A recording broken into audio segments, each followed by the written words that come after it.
Hello student, आज हम बात करेंगे भारत के इतिहास के उस युग की जहां महात्मा गांधी जी के आंदोलन ने आज़ादी की लड़ाई को एक नई दिशा दी। आइए समझते हैं गांधी जी के आंदोलन। गांधी जी के 7 प्रमुख आंदोलन हैं। सबसे पहला है चंपारण सत्याग्रह। चंपारण सत्याग्रह 1917 में भारत के बिहार राज्य में ब्रिटिश जमींदार किसानों को खाद्य फसलों को उगाने नहीं देते थे। जमींदार किसानों को नील की खेती करने के लिए मजबूर करते थे और उनकी खरीद बहुत ही सस्ते दामों पर करते थे, जिससे किसानों की आर्थिक स्थिति बहुत ही कमज़ोर होती जा रही थी। गांधी जी ने जमींदारों के खिलाफ विरोध प्रदर्शन के लिए बिहार के चंपारण जिले में 1917 को चंपारण सत्याग्रह शुरू किया, जिसके बाद गरीब और किसानों की मांगों को माना गया। सेकंड है खेड़ा सत्याग्रह 1918 में। वर्ष 1918 में गुजरात के खेड़ा में बाढ़ और सूखे के कारण किसानों की आर्थिक स्थिति बहुत ही खराब हो गई, जिसके कारण वह कर माफ़ी की मांग कर रहे थे, परंतु अंग्रेज़ों के द्वारा कर के लिए किसानों का उत्पीड़न किया जाता था और उन्हें बंदी बना लिया जाता था। तब महात्मा गांधी ने खेड़ा सत्याग्रह किया और गांधी जी के मार्गदर्शन में सरदार पटेल ने अंग्रेज़ों के साथ इस समस्या पर विचार विमर्श के लिए किसानों का नेतृत्व किया, जिसके बाद अंग्रेज़ों ने कर माफ़ करके सभी बंदियों को रिहा कर दिया था।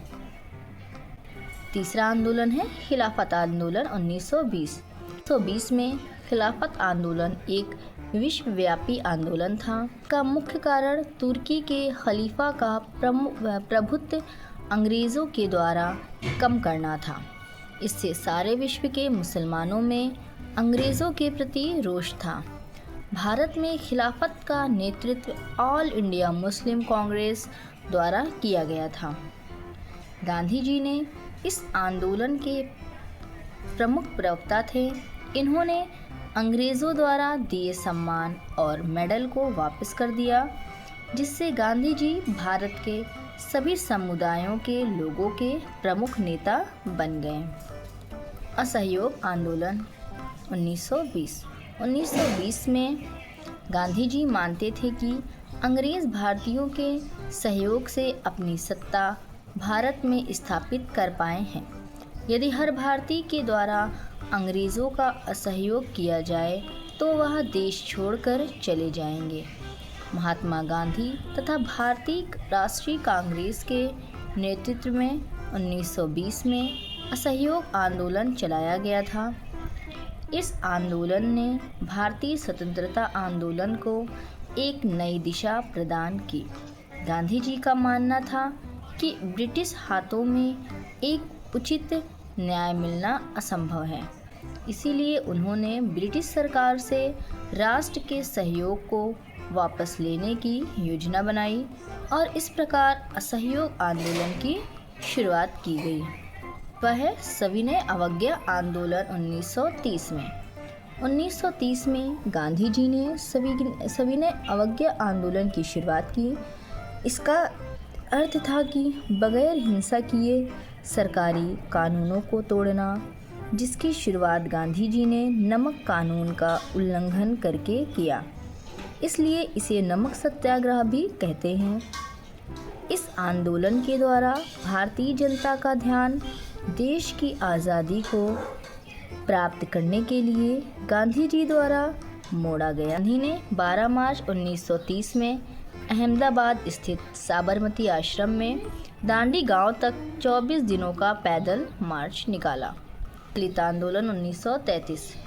देश में फैले छुआछूत के विरोध में महात्मा गांधी ने 8 मई 1933 से छुआछूत विरोधी आंदोलन की शुरुआत की थी। यह आंदोलन पूरे देश में इस तरह फैला कि देश में काफ़ी हद तक छुआछूत खत्म हो गई। इसके बाद गांधी जी ने अखिल भारतीय छुआछूत विरोधी लीग की स्थापना 1932 में की थी। 7वां आंदोलन भारत छोड़ो आंदोलन 1942 में। भारत को आज़ादी दिलाने में गांधी जी का भारत छोड़ो आंदोलन ने बहुत महत्वपूर्ण भूमिका निभाई है। महात्मा गांधी ने अगस्त 1942 में अंग्रेज़ों के खिलाफ भारत छोड़ो आंदोलन की शुरुआत की। इस आंदोलन के कारण भारत छोड़कर जाने के लिए अंग्रेज़ों को मजबूर किया गया। इस आंदोलन में गांधी जी ने करो या मरो का नारा दिया, जिससे भारत की जनता अंग्रेज़ों के प्रति बहुत ही आक्रोशित हो गई। इस आंदोलन के कारण ही देश की आज़ादी की नींव पड़ी और ब्रिटिश गवर्नमेंट ने भारत को आज़ाद करने का फैसला किया। अगर आपको ये वीडियो पसंद आया हो तो लाइक और शेयर ज़रूर करें, ताकि और लोग भी गांधी जी के आंदोलनों से प्रेरणा ले सकें। जय हिंद।